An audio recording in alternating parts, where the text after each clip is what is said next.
सजनवा के इतने छै सपना हमार।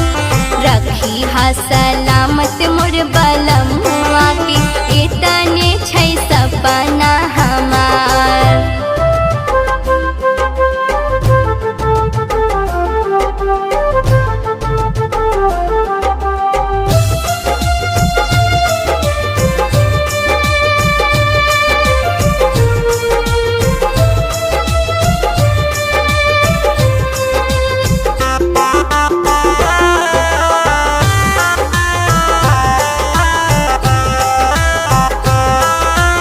खनकत रहे हथवा के चूड़िया बनल रहे घर परिवार।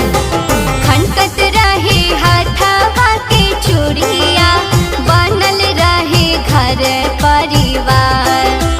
रखी हा सलामत मोर सजनवा के इहे छै सपना हमार। रखी हा सलामत मोर बलमुआ के इतने छै सपना हमार।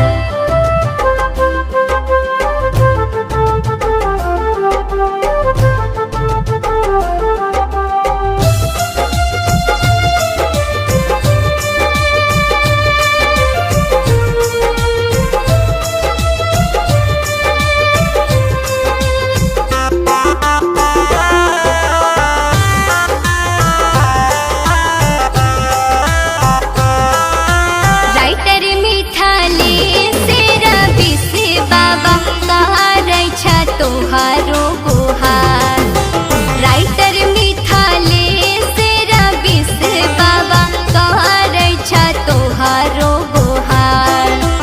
सोनम यादव के जिंदगिया में डाल दीहा खुशियाँ हजार। रखी हा सलामत मोर सजनवा के इहे छै सपना हमार।